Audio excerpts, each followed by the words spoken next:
برادران اسلام السلام علیکم۔ وعلیکم السلام ورحمۃ اللہ وبرکاتہ۔ الحمدللہ حمدا للمنان والصلاة والسلام علی حبیبہ سید الانس والجان وعلى آلہ واصحابہ من اہل العرفان لا سیما علی ابنہ الغوث العظم سید الافراد والاقلاب واہل الایقان، اما بعد فاعوذ باللہ من الشیطان الرجیم، بسم اللہ الرحمن الرحیم۔ فانکحوا ما طاب لکم من النساء مثنی وثلاث ورباع۔ وقال النبی صلی اللہ تعالی علیہ وسلم تنکح المرأة بأربعین لمالها ولجمالها ولحسبها ولدینها، صدق اللہ مولانا العظیم، بلغنا رسوله النبی الامین الکریم، ونحن على ذلك لمن الشاہدین والشاکرین والحمد للہ رب العالمین۔ عزیزان گرامی وقار، میں آپ لوگوں کا مزاج آشنا ہوں، اس لیے زیادہ دیر تک گفتگو نہ کر کے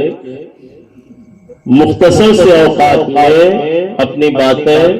آپ کے گوش گزار کر کے گزر جاؤں گا۔ ویسے آج کا یہ پروگرام رت جگے کا پروگرام ہے، پوری رات جاگنا، لیکن بچیوں کی شادی میں اگر پوری رات جاگ دیا جائے تو صبح پورا میدان خالی ہو جائے، اس لیے آرام کر لینا ضروری ہے۔ آئیے کچھ عرض معروف سے پیشتر اپنے اور ساری کائنات کے آقا گنبد خضرا میں آرام فرمانے والے مولا روحی فداہ جناب محمد رسول اللہ صلی اللہ علیہ وسلم کی مقدس بارگاہ میں باواز بلند درود پاک کی نظریں پیش کریں اور پڑھیں اللہم صلی علی سیدنا و شفیعنا و نبینا حبیبنا مولانا محمد مبارک وسلم، صلاۃ و سلام علیک یا رسول اللہ صلی اللہ تعالی علیہ وسلم۔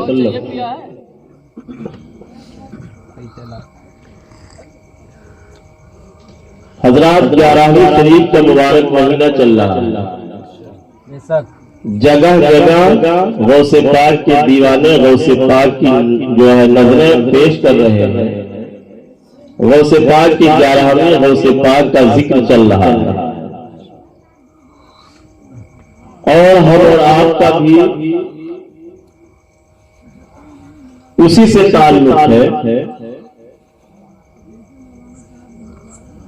سنتے ہیں عشق نام کے گزرے ہیں ایک فقیر، سنتے ہیں عشق نام کے گزرے بھی ہیں ایک فقیر، ہم لوگ بھی مرید اسی سلسلے کے ہیں، ہم لوگ بھی مرید اسی سلسلے کے ہیں، تو ہم بھی سرکار غوث اعظم کی محبت کی مرید ہیں، اور سرکار غوث اعظم کے فیضان سے اپنا دامن مراد بھرنے کے لیے ہم اور آپ حاضر آئے ہیں۔ ایک بار اور درود پاک پیش کرنے، اللہم صلی علی سیدنا و شفیعنا نبینا حبیبنا مولانا محمد مبارک وسلم، صلاۃ و سلام علیک یا رسول اللہ صلی اللہ تعالی علیہ وسلم۔ خدا کے فضل سے ہم پر ہے سایہ غوث اعظم کا، خدا کے فضل سے ہم پر ہے سایہ غوث اعظم کا، ہمیں دونوں جہاں میں ہے سہارا غوث اعظم کا، ہمیں دونوں جہاں میں ہے سہارا غوث اعظم کا، اور مریدی لا تخف کہہ کر تسلی دی غلاموں کو، مریدی لا تخف کہہ کر تسلی دی غلاموں کو، قیامت تک رہے بے خوف بندہ غوث اعظم کا،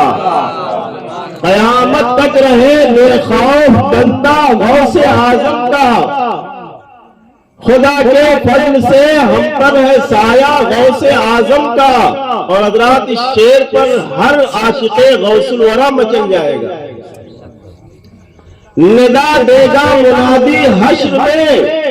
یوں قادریوں کو، ندا دے گا منادی حشر میں یوں قادریوں کو، کہاں ہے قادری کر لے نظارہ غوث اعظم کا، کہاں ہے قادری کر لے نظارہ غوث اعظم کا۔ ندا دے گا منادی حشر میں یوں قادریوں کو، کہاں ہے قادری کر لے نظارہ غوث اعظم کا، کہاں ہے قادری کر لے نظارہ غوث اعظم کا۔ خدا کے فضل سے ہم پر ہے سایہ غوث اعظم کا، ہمیں دونوں جہاں میں ہے سہارا غوث اعظم کا۔ جمیل قادری سو جہاں سے ہو قربان مرشد پر، بنایا جس نے مجھ جیسے کو بندہ غوث اعظم کا، بنایا جس نے مجھ جیسے کو بندہ غوث اعظم کا۔ خدا کے فضل سے ہم پر ہے سایہ غوث اعظم کا، ہمیں دونوں جہاں میں ہے سہارا غوث اعظم کا۔ حضرات محترم، سرکار غوث اعظم رضی اللہ تعالیٰ عنہ کی مبارک مہینہ ہے۔ خطبہ مسنونہ کے بعد شادی کے تعلق سے میں نے ایک آیت کریمہ تلاوت کی۔ اللہ جل شانہ ارشاد فرماتا ہے، فَانْكِحُوا مَا طَابَ لَكُم مِنَ النِّسَاءِ مَثْنَىٰ وَثُلَاثَ وَرُبَاعَ۔ تو نکاح کرو تم جو تمہیں پسند آئے، 2 3 4۔ اس آیت کریمہ کے ذریعہ سے اللہ تعالی ہم تمام مسلمانوں کو نکاح کرنے کی اجازت دیتا ہے، اور اس میں بھی یہ اختیار دیا گیا ہے کہ وہ شخص نکاح کرے جو اسے پسند آئے، زبردستی اس کے اوپر تھوپا نہ جائے۔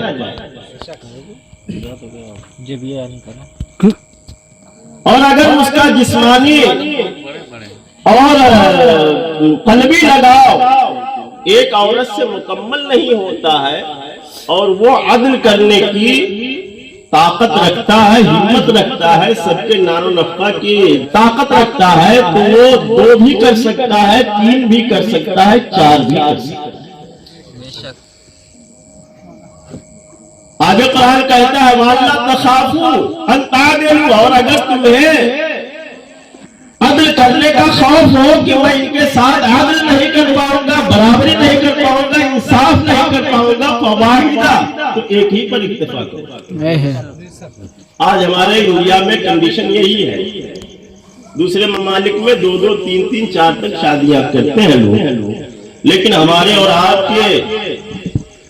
رہن سہن اور اس کے ساتھ ساتھ ہمارے ملک کے معاشی حالات ہم کو اجازت نہیں دیتے، اس لیے یہاں کے اکثر و بیشتر ایک ہی نکاح کرتے ہیں، اور ایک ہی میں کہتا ہوں ایک ہی ہونا بھی چاہیے، اس لیے کہ جتنی زیادہ آپ اپنے پاس ذمہ داریاں اکٹھا کر لیں گے اتنے ہی کڑا آپ کو حساب بھی دیں گے۔ اگر ایک ہی بیوی ہے تو صرف ایک ہی کا حساب کل قیامت میں دینا ہوگا، 2 ہوں گی تو 2، 3 ہوں گی تو 3، 4 ہوں گی تو 4، تو کم سے کم ہلکا حساب اپنا رکھو اللہ کی بات۔ اس سے اس آیت کریمہ سے معلوم ہوا کہ نکاح کرنا، دیکھیے نکاح کرنا فرض بھی ہے، واجب بھی ہے، اور حرام بھی ہے، اور سنت بھی ہے۔ ایک میں مسئلہ بتا رہا ہوں، آپ اسے سمجھنے کی کوشش کیجیے۔ اب اس کی تعریف میں کر دوں کہ فرض کب ہے، واجب کب ہے، اور حرام کب ہے،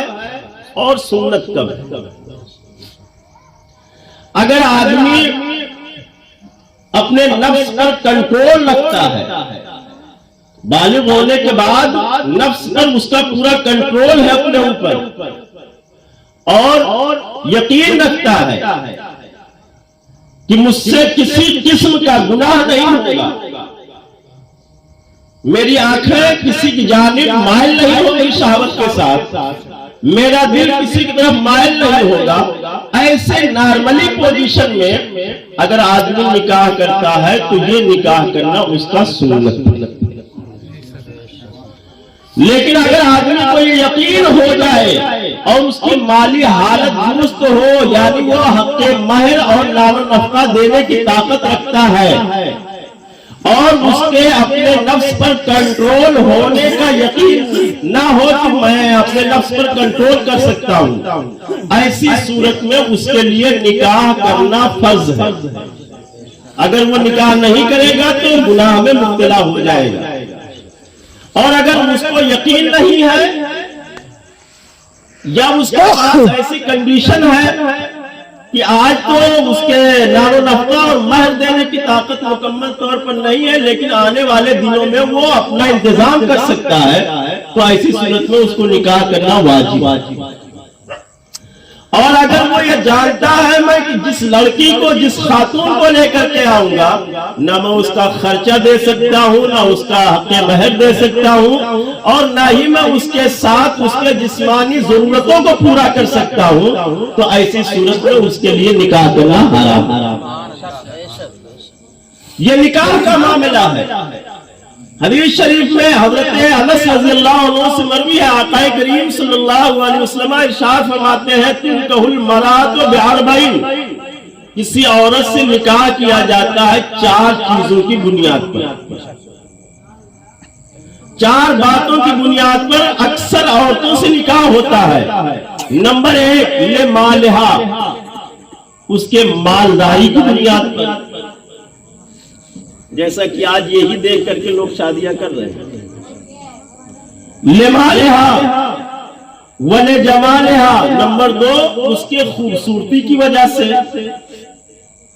اور نمبر 3 لحسبہا، اس کے حسب و نسب کی بنیاد پر، نمبر 4 ولدینہا، اور اس کی دینداری کی بنیاد پر۔ یہ 4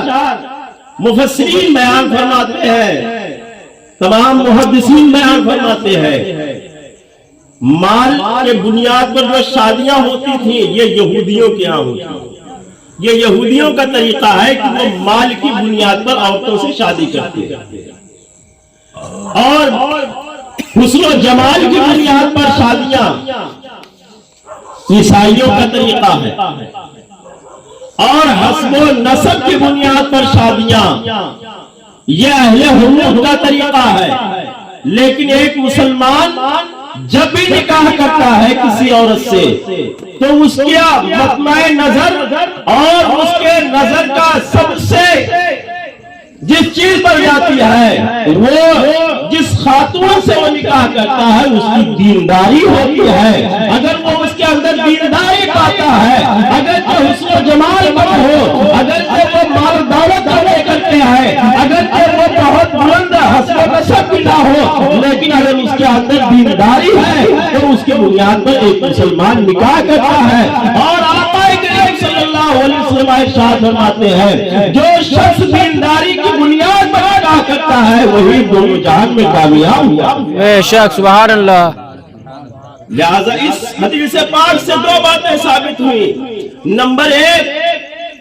کہ آپ اپنی بچیوں کو دیندار بناؤ، اور جو بہویں لے کر کے آؤ وہ بھی دیندار لے کر۔ آپ جانتے ہیں میرے عزیزو، اگر ایک مرد بگڑتا ہے تو صرف وہی ایک مرد بگڑتا ہے، لیکن اگر ایک عورت بگڑتی ہے تو پورا ایک خاندان بگڑ جاتا ہے۔ لہذا کبھی بھی آپ اپنی شادیوں میں نہ جہیز کا ڈیمانڈ کرنا، نہ جہیز پر نگاہ رکھنا، اور نہ لڑکی کے حسن و جمال پر نگاہ رکھنا، بلکہ میرے مصطفیٰ صلی اللہ علیہ وسلم نے جو فرمایا ہے کہ ہمیشہ دینداری کی بنیاد پر نکاح کرو۔ اگر تم دینداری کی بنیاد پر نکاح کرو گے تو اللہ اپنے فضل سے تمہیں مال بھی دے دے گا، اور اس کے ساتھ ساتھ تمہیں حسب و نسب بھی دے دے گا، اور ساتھ ہی تمہاری دنیا بھی